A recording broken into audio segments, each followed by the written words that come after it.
Assalamualaikum warahmatullahi wabarakatuh. Saya seorang pedagang, tolong berikan nasihat agar bisa mengikuti sahabat Rasul seperti Uthman bin Affan, Abdurrahman bin Auf, ... Baik, terima kasih. Baik. Ini yang bertanya nampaknya beruang ya. Boneka beruang. Alhamdulillah, beruang ya, orang yang ingin berdakwah lewat harta yang Allah titipkan. Caranya gampang. Caranya kalau ingin ikut Uthman, ikut Abdurrahman bin Auf, ikuti sirahnya. Keluarkan sirah Uthman itu seperti apa. Sekarang banyak buku-buku tentang Uthman, mengeluarkan dari sejarah, dari hadis dan sebagainya. Siapa itu Abdurrahman bin Auf?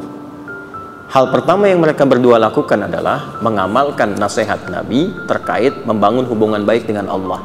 Jadi Uthman, Abdurrahman bin Auf itu dua-duanya sama-sama diajak Abu Bakar As-Siddiq, dan sama-sama termasuk golongan 40 orang yang masuk Islam pertama kali, masuk as-sabiqunal awwalun. Yang pertama dilatih oleh Nabi bukan teori bisnis, tapi membangun hubungan baik dengan Allah yang menguasai segalanya. Yang punya rezeki siapa? Teorinya kan begitu. Yang punya kemudahan solusi siapa? Allah. Pengentas kesulitan siapa? Allah. Sekarang Anda ingin mendapatkan limpahan rezeki, pengen bisnisnya lancar, nggak terjebak dengan kesulitan yang sulit diatasi, tapi jauh dari Allah, bagaimana itu bisa selesai? Karena itu kalau ada orang-orang yang jauh dari Allah dan dia mengandalkan kekuatan dirinya, kadang-kadang dibiarkan oleh Allah, ayo sampai kamu merasa mampu itu, sampai akhirnya lisan Anda berkata ya Allah, oh kan ya. Karena itu apa yang terjadi? Yang mereka bangun adalah hubungan baik dengan Allah dulu. Perbaiki salat. Dicek di kitabnya At-Tibyan fi Adab Hamalatil Quran, Al-Imam An-Nawawi itu sampai merangkum kebiasaan Uthman bin Affan, Abdurrahman bin Auf, Tamim Ad-Dari. Apa kebiasaan mereka? Tidak pernah meninggalkan tahajud dan dekat dengan Quran. Itu sampai mereka sukses pun, ketika di Madinah itu sukses bisnisnya, tidak ada yang melampaui kegembiraan mereka kecuali menunaikan sholat tahajud di malam hari sampai khatam Al-Quran. Jadi itu sesibuk-sibuknya masih sempat tahajud, sesibuk-sibuknya. Makanya kekayaannya dianggap biasa oleh mereka. Abdurrahman bin Auf itu pekerjaannya sebulan itu kalau dari hasil penghasilannya itu masih bisa dibagi dengan penduduk Madinah. Sepertiga dari penduduk Madinah itu ada yang dibantu oleh beliau untuk dilepaskan dari utang-utangnya. Sepertiganya lagi diberikan pinjaman modal untuk berusaha. Sepertiganya lagi yang tidak punya kemampuan keras untuk bekerja disantuni. Jadi semua penduduk Madinah itu mendapatkan bagian dari santunan Abdurrahman bin Auf. Ya, Abu Talhah itu paling kaya di Madinah, tapi ketika dibutuhkan oleh agamanya apa aja bisa diinfakkan. Uthman gak usah ditanya. Ya, aset-asetnya kalau perlu ada yang susah untuk masyarakat dibeli oleh beliau, diwakafkan. Itu kan kisah sumur itu, ya, kisah kebun itu yang sekarang jadi penginapan yang viral itu. Itu pekerjaan mereka. Bagaimana itu bisa terjadi ketika hubungan dekat dengan Allah itu terjalin? Karena itu kalau kita ngaji Kitabul Buyu', bab tentang bisnis, sebelum nyampe ke sana kan dibuka dengan Kitabul Iman, Kitabul Ilmi, Kitabul Shalah. Imannya perkuat dulu, belajar ilmunya yang kuat, ilmu manajemen bisnis, ilmu dagang, supaya tahu bagaimana Islam memberikan spirit kepada perdagangan dan bisnis. Jangan menipu, jangan curang, ini strateginya. Bagaimana bikin objek kita mudah dikenali masyarakat, bagaimana orang senang dengan produk kita, bagaimana orang-orang itu melihat produk itu dengan hati, bukan sekedar dengan pikiran. Jadi begitu datang tuh udah nggak nawar lagi, itu ada. Ya, membangun trust teorinya bagaimana ada. Tapi setelah Kitabul Iman, Kitabul Ilmi, baru kemudian masuk kepada jembatan-jembatan yang kuat. Kitabul Shalah, sholatnya isi. Kan nanti ada sholat-sholat tertentu yang mensupport kepada lapangnya rezeki, seperti sholat duha. Tapi bukan berharap dengan sholat itu ditarik ke dunia, bukan. Otomatis tuh kalau sholatnya benar, Allah lapangkan rezekinya. Ada yang terkait dengan perlindungan. Jangan dikira bisnis ataupun bahkan berdagang akan sepi saingan. Kadang-kadang teorinya, ini di Quran isyaratnya sampai di hadis, akan ada persaingan-persaingan yang kadang-kadang kasar sifatnya. Ada yang ingin menjatuhkan, menyingkirkan, bahkan ingin menzalimi. Itu akan ditemukan. Ya, orang Yahudi itu kan dendamnya kepada Nabi saat di Madinah. Salah satunya karena faktor bisnis. Di ekonomi, Nabi membuat stabilitas harga supaya masyarakat mendapatkan keadilan sosial dalam konteks berekonomi, supaya stabil. Mereka bersikap monopoli tadinya. Sudah 600 tahun berhasil monopoli di sana. Distabilkan lagi oleh Nabi, marah mereka. Ya, ketika marah itu merasa bisnisnya terganggu, padahal Nabi ingin menerapkan keadilan sosial pada masa itu. Maka dibuatlah kemudian makar-makar dan sebagainya. Dibiayai orang-orang tertentu untuk menyakiti Nabi. Itu bisa terjadi. Nah, nanti ada teori-teorinya seperti apa supaya dilindungi. Tahajud itu mendatangkan perlindungan dari Allah, bahkan membimbing Anda untuk bersikap proporsional dan profesional. Nanti ada di Quran surah ke-17 ayat ke-79 sampai 81, termasuk 4 keutamaannya. Rabbi adkhilni mudkhala sidqin wa akhrijni mukhraja sidqin waj'alni min ladunka sultanan nasira. Nah, jadi prinsip yang pertama, kita harus punya komitmen yang kuat dengan Allah. Kata Allah, kerja ya kerja. Kata Allah, usaha ya usaha, jangan diam. Di usaha itu sepanjang keluar yang disebut usaha dari dalam tubuh kita, kaki melangkah, tangan bergerak gitu kan, kemudian mulut berbicara, bersuara, atau telunjuk menunjuk aja, ada usaha, rezeki turun. Tapi ingat, usaha Anda tidak akan selamanya ada di atas. Mungkin suatu saat akan turun, kan? Mungkin Anda ada di puncak, mungkin suatu saat Anda turun, mungkin kadang ada di puncak, kadang stabil aja. Tapi kalau Anda melihat peluang, cepat kejar selama peluang itu baik. Itulah yang dimaksud kompetisi yang sehat. Ada paten kejar, ada tender, ikut tender dengan cara yang baik, cara yang normal, ikut. Kalaupun bukan rezeki Anda, nggak ada masalah. Saya kasih rahasia besarnya. Sepanjang Anda betul-betul ikhtiar dilakukan karena Allah, maka perhatikan baik-baik. Kadang-kadang Allah seakan menunda apa yang menjadi hak Anda, bukan ingin menunda dan membiarkan Anda tidak mendapatkan sesuatu, tapi ingin memberikan semua nikmat secara sempurna. Karena di atas itu ada nikmat pahala, ada nikmat doa, ada nikmat istighfar, ada nikmat usaha, dan nikmat hasil yang tiada terputus. Lihat sini. Kalau antum sehari berusaha, nggak dapat apa-apa. Memang, mohon maaf, hasilnya belum dapat diraih, belum dilihat tuh. Tapi bukankah pada saat itu doa antum akan bertambah? Bukankah malamnya salatnya nambah? Tahajud? Bukankah di situ kadang-kadang kita istighfar, ya Allah? Teman-teman, bukankah istighfar menggugurkan dosa? Bukankah berdoa menambah harapan, mengakumulasikan sesuatu? Bukankah tahajud menambah pahala lagi? Kadang-kadang yang diinginkan oleh Allah pertama kali bukan dunia dulu. Ketika Allah mencintai seorang hamba, Dia akan berikan pahala akhirat dulu. Karena dunia itu sifatnya sementara. Hei fulan, kamu kemana aja? Kemarin kamu jauh dari saya, baru sekarang kamu pikir dekat dengan saya. Saya nggak pengen kasih dunia dulu, dunia itu kecil. Kalaupun di seekor sayap samuk sebelahnya, sebelah sayap nyamuk ada dunia itu, ada nilainya, saya kasih buat kamu deh, nggak ada nilainya. Ya, karena itu saya ingin kamu akhirat sempurna dulu. Saya ampuni dulu dosa-dosa kamu yang kemarin. Begitu sudah diampuni, hari kedua istighfar lagi diampuni, saya kasih pahala yang banyak. Begitu pahala udah dapat, dosa udah diampuni, baru dunia diakumulasikan. Karena hukum dunia itu, kalau antum usaha akan terus diberikan. Jadi nggak ada yang nggak dikasih. Jadi kalau antum sehari bekerja ini, kelihatannya nggak dapat apa-apa, bukan nggak dapat apa-apa, disimpan untuk diakumulasikan. Nanti dosa antum tuh udah hilang, amalan udah banyak, antum dapat banyak. Kadang-kadang nggak sadar kalau saat dapat banyak itu sebetulnya itu hasil usaha antum sebelumnya. Teorinya begitu. Ya, jadi nggak ada yang nggak dapat apa-apa, semua akan dinilai. Sepanjang antum bergerak dikasih, dan antum buktinya hidup juga. Sampai ke hari itu kan masih hidup, bisa makan juga di hari itu, bisa beraktivitas juga, sehat juga dan sebagainya, belum dapat apa. Makanya kata Nabi, yang hari itu ada makanan, dia orang kaya sebetulnya. Kalau besok masih ada lagi, kaya banget. Antum sampai sebulan masih ada cadangan. Ini kenapa kita mesti berkeluh kesah? Dan belum tentu hidup juga sampai besok. Yang tuh mau ngumpulin apa? Nah, maka prinsip yang terbaik adalah ketika antum berikhtiar, ikhtiar usaha yang maksimal. Tapi jangan khawatir kalau antum kerja sehari nggak dapat, 2 hari belum ada usaha. Jangan khawatir teman-teman sekalian. Rumus yang mengatakan semua ketika badan bergerak maka rezeki dituliskan untuk keluar. Tapi kadang-kadang ada yang Allah inginkan lebih besar dari apa yang Anda harapkan. Apa yang Allah harapkan ikutkan ke situ, maka Anda akan mendapatkan akumulasi bagiannya. Itu yang dilakukan oleh Sayyidah Hajar. Begitu beliau kemudian naik ke Marwah nggak dapat, naik ke Safa nggak dapat. Apa pernah tertuliskan dalam riwayat sedikit aja Sayyidah Hajar mengeluh? Tunjukkan kepada saya kitab mana yang pernah menunjukkan riwayat ketika bolak-balik itu kemudian Sayyidah Hajar berkata, ya Allah, saya kan istri Nabi, saya kesini memenuhi perintahmu, ya Allah, ini udah capek, kenapa belum turun juga? Pernah nggak? Kedua, ketiga, keempat, kelima, sampai ke yang ketujuh. Begitu sampai di Marwah, baru kemudian diakumulasikanlah itu. Apa yang terjadi? Ibunya yang usaha bolak-balik. Airnya keluar dari mana? Anaknya, kakinya kemudian menghentak lagi. Tiba-tiba keluar air dari situ. Pertanyaan saya, ibu yang lebih tahu di belakang. Kan kalau anak itu sedang haus, pasti tangan kakinya bergerak kan? Kenapa saat pertama disimpan bergerak, airnya keluar? Sudah 7 kali bolak-balik, baru air keluar. Silakan lihat riwayatnya. Pada hentakan itu, ketika 7 kali ibunya bolak-balik, malaikat mengepakkan sayapnya. Itu yang menghantam air dan keluar air. Malaikat yang ditugaskan Allah memberikan rezeki namanya Mikail. Itu ada di Quran surah kedua ayat ke-98. Ya, man kana aduwwan lillahi wa malaikati wa rusuli wa jibril wa mikail. Mikail. Di antara tugas Mikail oleh Allah ditugaskan untuk memberikan rezeki. Yang paling menarik, perhatikan baik-baik. Begitu airnya keluar, ibunya sedang di marwah, sedang berdoa nih. Makanya kalau sa'i di sofa ngadep ke kiblat berdoa dulu, ke marwah ngadep ke kiblat berdoa dulu. Begitu sedang berdoa nyampe ke marwah yang ke-7, anaknya lebih kencang menangisnya. Ibunya mendengar suara nggak biasa, dikejar ke sini. Begitu kejar ada air. Apa kata ibunya? Lihat kalimatnya. Zam, zam, zam, zam. Ibunya tidak mengatakan ijma, ijma, ijma, tapi zam, zam, zam, zam.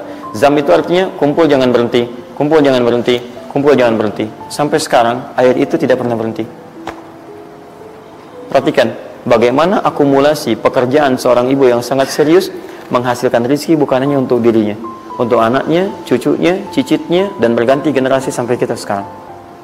Kita aja ke zaman Nabi Muhammad, itu teman-teman sudah lewat 15 abad. Nabi Muhammad ke Nabi Ismail 29 generasi. Satu generasi bisa ribuan tahun. Nabi Muhammad ke Nabi Musa aja 2000 tahun, ke Nabi Isa 600 tahun. Sekarang ke Nabi Ismail 29 generasi. Muhammad bin Abdullah bin Abdul Muttalib bin Hashim bin Abdul Manaf bin Qusay bin Murrah bin Kilab bin Ka'ab bin Ghalib bin Fihir bin Malik bin Nadar bin Kinana bin Khuzaimah bin Mudrika bin Ilyas alaihissalam bin Nizar bin Mudar bin Ma'ad bin Adnan bin Adi bin Adri, ya, bin Muqawwam bin Nahur bin Tari bin Yarub bin Yasib bin Nabit bin Ismail alaihissalam. 29 generasi. Yang bisa mengulang 29 ini saya bebaskan paspornya untuk menghafal Quran di pekan depan. Silakan. Boleh, silakan. Tapi kalau salah satu tambah satu ayat. Jelas? Terakumulasi. Maka boleh jadi kita berusaha bekerja, sehari belum dapat, 2 hari dagang belum dapat, tenang. Begitu antum 3 hari, tiba-tiba dagangan diborong habis. Itu sebetulnya usaha antum yang sebelumnya. Tapi antum dapat bonus ampunan dosa, pahala, macam-macam. Maka jangan mengeluh. Dan jangan pernah antum sekali-kali, awas ya, awas, mengeluarkan kata-kata yang seakan-akan Allah menghentikan rezeki antum. Maka disitulah kesulitan paling sulit akan antum awali. Ya Allah, apa engkau nggak sayang dengan saya? Saya perlu usaha apa lagi? Kenapa belum diberikan juga? Dan sebagainya. Itu kadang-kadang membuat seseorang kalau sudah kehilangan arah seperti itu sampai meninggalkan agamanya. Itu yang paling fatal. Paham ya? Lihat baik-baik ya, ini janji Allah. Kalau ada hidayat yang berjanji, Anda boleh tinggalkan. Tapi kalau Allah yang berjanji, mustahil diingkari. Kata Allah, kalau ada orang mengerjakan amalan sebelum tiba dipanggil, apalagi dia bangun tahajud sebelum subuh, saya berikan 4 kemuliaan yang tidak pernah saya berikan pada orang selainnya. Subuh 4:07, Anda bangun jam 3, tahajud, istighfar, Anda dijamin oleh Allah saya berikan 4 keistimewaan yang tidak saya berikan walaupun kepada orang yang sholat tepat waktu, sholatnya khusyuk tapi nggak tahajud, nggak akan dikasih oleh Allah 4 hal ini. 1, lihat ini. Dan amalan ini nggak pernah ditinggalkan oleh para sahabat, baik yang birokrat, baik yang diplomat, juga para pengusaha. Perhatikan amalannya. Wa minal laili fatahajjad bih. Di antara sementara malam sebelum subuh bangun, tunaikan tahajud. Kalau Anda tunaikan tahajud, saya berikan 4 hal kata Allah. 1, asa ayyab'atsaka rabbuka maqaman mahmuda. Orang yang rajin tahajud, maka karirnya akan saya angkat, saya tempatkan di tempat pekerjaan yang lebih mulia. Orang yang rajin tahajud, kata Allah, saya akan angkat karirnya, ditempatkan di tempat terbaik sesuai dengan maslahat hidupnya.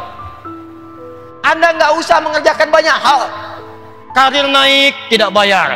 Tenaga, tidak banyak. Harta, nggak keluar. Tenaga, tidak banyak. Pengetahuan dijaga. Kata Allah, Anda rajin tahajud, saya angkat ke tempat yang terbaik. Dengan posisi yang paling bagus. Wa qur rabbi adkhilni mudkhala sidqin. 2. Kalau Anda akan bekerja, maka Anda akan dibimbing oleh Allah untuk memulai pekerjaan Anda. Allahu Akbar. Mau masuk kantor, tiba-tiba di jalan ada kecelakaan. Sebelum lewat, tiba-tiba hati Anda dipalingkan. Jangan lewat situ, lewat yang ke sini. Sebelum masuk kantor, tiba-tiba ada kemacetan. Tiba-tiba ada informasi, Pak, jangan ke situ. Bapak lewat sana saja, jalannya lebih mudah, tidak ada macet. Siapa yang menggerakkan orang itu? Allah. 3. Wa akhrijni mukhraja sidqin. Anda punya kesulitan, langsung dibimbing oleh Allah keluar dari kesulitan itu. 4. Ini yang hebat. Waj'alni min ladunka sultanan nasira. Kalau di pekerjaan Anda, di karir Anda ada yang jahil, ingin menyingkirkan Anda, menyungkurkan Anda, ingin bahkan maaf, ya maaf sekali, maaf, mencelakai Anda, maka yang pertama menolong, Allah langsung yang memberikan pertolongan tanpa perantara siapapun. Ayat ini turun itu saat Nabi dikepung oleh 100 pemuda pasukan khusus dengan pedang terhunus, yang kalau bahasa kita sekarang, angkatan darat punya kopassusnya, angkatan laut punya denjakanya, kemudian angkatan udara punya paskasnya. Itu 100 orang pasukan khusus, pedang terhunus. Kata sejarawan, binatang lewat walaupun lalat ketahuan. Ayat ini turun, apa yang terjadi? Allah, cuma 3 orang, Nabi Sallallahu Alaihi Wasallam, Abu Bakar As-Siddiq radhiyallahu ta'ala anhu, 3 Ali bin Abi Thalib. Kata Nabi pada Ali, ini Ali pemuda taat, rajin sholat malam, dekat dengan Nabi. Ketaatannya dari Nabi gak pernah dibantah. Ali, kamu tidur di tempat tidur saya. Tempat tidur itu sasaran 100 pemuda, pedang terhunus, taruhannya nyawa. Tapi Ali mengatakan, bala ya Rasulullah, siap bertaruh dengan nyawanya. Tidak pernah terdengar dalam kitab sejarah Ali protes, jangan saya Rasulullah, Abu Bakar aja yang tuaan dikit. Nah, Abu Bakar, temani saya hijrah, siap ya Rasulullah. Temani saya hijrah, siap ya Rasulullah. Begitu akan berangkat, lihat turun ayat tadi. Begitu turun, waj'alni min ladunka sultanan nasira, ditambah surat Yasin, ditutup kemudian maaf pandangan mereka semua. 100 pemuda dibuat ngantuk, Nabi lenggok saja keluar tanpa pernah disadari oleh 100 orang itu. Dilindungi oleh Allah, dibebaskan bahkan dari jebakan-jebakan yang siap menghimpit beliau Sallallahu Alaihi Wasallam. Apa amalan beliau sampai-sampai kemudian dijaga oleh Allah? Kata para ulama, bukan sekedar beliau Nabi, tapi tingkat ketakwaannya kepada Allah begitu luar biasa. Buka hadis riwayat Al-Bukhari nomor hadis 2008, bagaimana tingkat tahajud Nabi kepada Allah Subhanahu wa taala. Datang 3 orang sahabat, namanya 1 Abdullah bin Mas'ud radhiyallahu taala anhu, 2 Hudzaifah al-Yamani radhiyallahu taala anhu, 3 Ubay bin Ka'ab radhiyallahu taala anhu. Datang semua pada Sayyidah Aisyah bertanya tentang cara tahajud Nabi sallallahu alaihi wasallam. Sa'alu Sayyidata Aisyah radhiyallahu taala anha, kaifa kanat salatun Nabi sallallahu alaihi wasallam? Kata Sayyidah Aisyah, la tas'al an husnihinna wa tulihinna. Tolong jangan ditanya bagaimana panjang dan bagusnya salat Nabi. Saya aja pernah tiduran, begitu malam tidur tangan saya bergerak kena kaki Nabi sedang salat. Tuh Anda bayangkan. Ini pemimpin, kalau sedekah 100 unta, kalau infak tak terkira, kalau emas segera dibagi. Di riwayatnya, bahkan di riwayat sahabat Ibnu Abbas, Nabi itu kalau sedekah nggak terkalahkan oleh sahabat-sahabat yang lainnya. Tapi kalau istirahat di rumahnya, kata Sayyidah Aisyah, saya tidur, tangan saya bergerak, terkena kaki suami saya. Saya tanya pada Anda, kalau ada seorang istri tidur, kemudian bergerak, tangannya kena kaki suami, itu tandanya ruangannya sempit atau luas? Sempit atau luas? Bukan cuma sempit, RS7. Ruangan sangat sempit sekali sehingga selonjoran saja susah. Pertanyaannya, Nabi kaya atau miskin? Ruangannya sempit, Nabi kaya atau miskin? Kaya. Kalau disebut kaya, kaya karena sedekahnya paling banyak. Disebut miskin, miskin karena tempat istirahatnya begitu sempit. Ternyata beliau miskin urusan dunia tapi kaya urusan akhirat. Malam hari, kata Sayyidah Aisyah, saya tidur, tangan saya kena kaki Nabi. Saya bangun, saya lihat kakinya sudah bengkak. Padahal baru rakaat pertama. Rakaat pertama kakinya bengkak. Bertanya Sayyidah Aisyah, ya Rasulullah, afalam, ya Rasulullah, lima hakadha, kenapa mesti begini? Alam takut madmunan, bukankah engkau dijamin masuk surga? Engkau belum wafat, surat surga sudah turun, inna a'tainakal kautsar. Ya Rasulullah, kenapa mesti begini? Alam takun ma'suman, bukankah kau dijaga dari dosa? Engkau ma'sum, madmun bil jannah, kenapa mesti tahajud sampai bengkak-bengkak kakinya ya Rasulullah? Kata Nabi, afala akunu abdan syakura, apa enggak boleh aku jadi hamba yang bersyukur? Penasaran 3 sahabat tadi, diikuti Nabi besok harinya, sholat di belakang Nabi. Pertama Hudzaifah, begitu sholat di belakang Nabi, kata Hudzaifah, aduh, Masya Allah, tidak ada sholat yang paling indah kecuali sholat di belakang Nabi. Kalau beliau berdoa tentang surga, umat didoakan masuk surga. Kalau beliau sampai di ayat neraka, berlindung supaya umatnya nggak ada yang masuk neraka. Kalau beliau ada di ayat doa, beliau memanjangkan doanya, bermohon kepada Allah. Tak terasa rakaat pertama 100 ayat Al-Baqarah, kata Hudzaifah. Besoknya Ibnu Mas'ud penasaran, Abdullah bin Mas'ud ikut di belakang Nabi sholat. Kata Ibnu Mas'ud besoknya, benar, tidak ada yang paling indah kecuali sholat di belakang Nabi. Saya kira 100 ayat akan ruku, ternyata diselesaikan Al-Baqarah 286 ayat rakaat pertama. Saya kira ruku nyambung ke Ali Imran 200 ayat. Saya kira ruku nyambung ke An-Nisa 176 ayat. Baru kemudian ruku. Rakaat pertama 5 juz 4 halaman. Nabi. Besoknya 3 orang ini gak ikutan lagi. Bukan karena capek. Kata Ibnu Mas'ud, saya itu selalu meniru di mana Nabi akan ruku.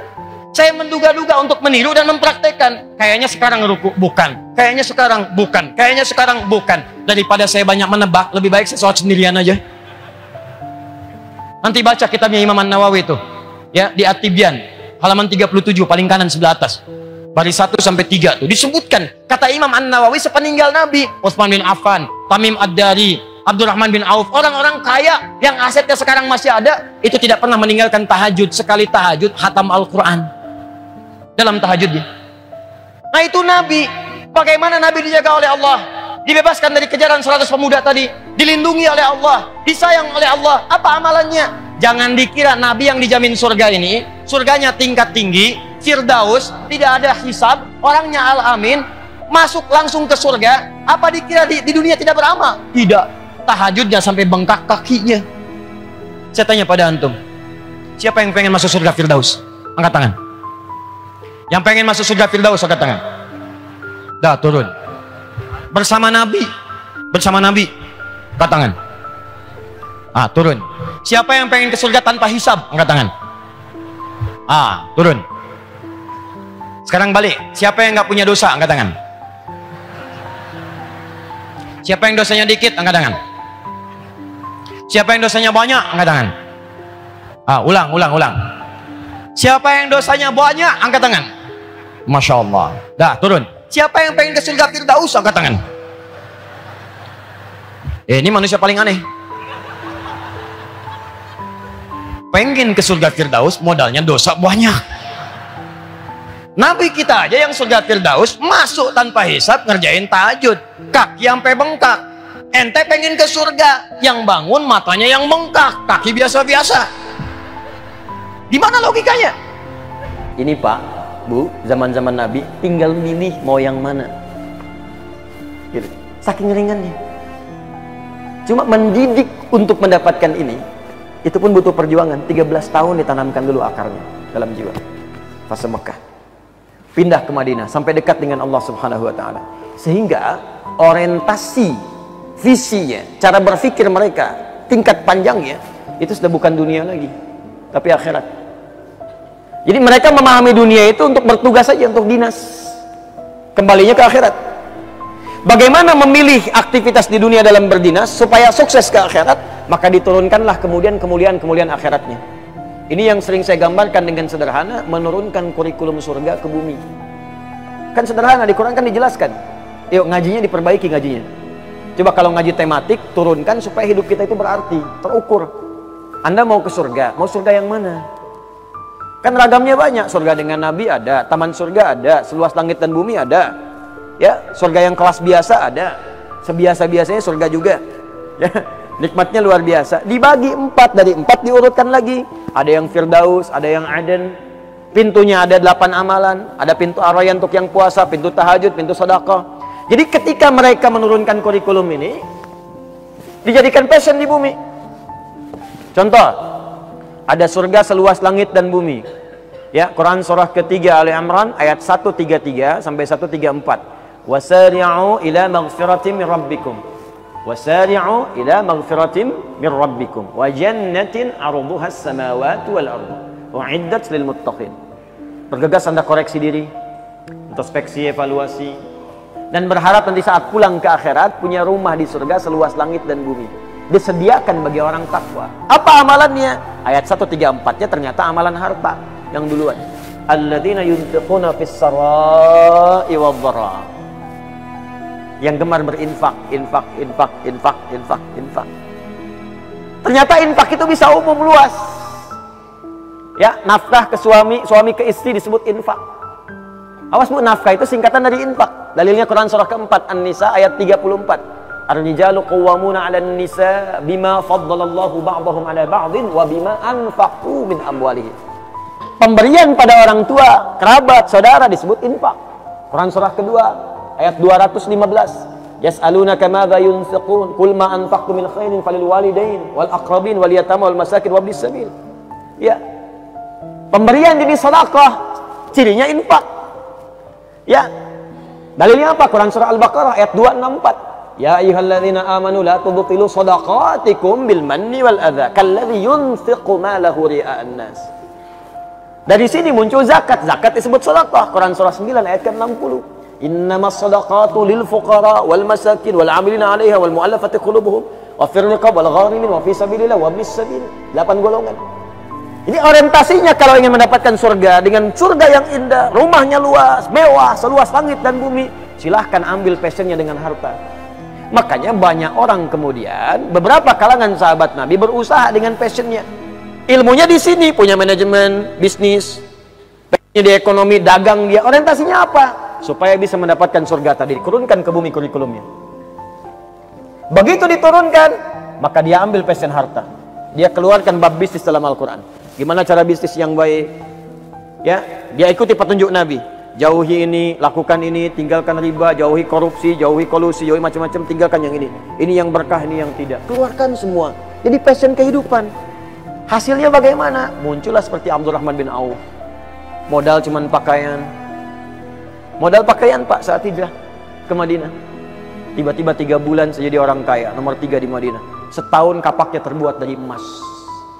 Setahun. Tapi pekerjaannya apa? Yang paling membahagiakan bagi beliau bukan saat datang peningkatan omsetnya. Jadi Pak, 600 truk isinya emas, perak, dan logam mulia itu biasa bagi beliau. 600 truk datang, isinya emas semua. Emas, perak, logam mulia, dan sebagainya datang. Biasa aja. Kapak terbuat dari emas. Coba. Tapi apa pekerjaannya? Tiap hari dilihat orang Madinah. Siapa yang tidak mampu disantuni sepertiga orang Madinah. Yang punya utang dibebaskan. Yang belum kerja dikasih modal. Malamnya disebutkan gak ketinggalan tahajud, gak ketinggalan tahajud. Bahkan sekelas Utsman bin Affan, Abdurrahman bin Auf, Tamim Ad-Dari, itu disebutkan Al-Imam An-Nawawi dalam kitabnya At-Tibyan fi Adab Hamalatil Quran, sampai khatam Al-Quran tahajud dia. Bayangkan kaya sekaya-kayanya, kaya kan kaya dibagi 3. Kaya banget, kebangetan kayanya. Ya.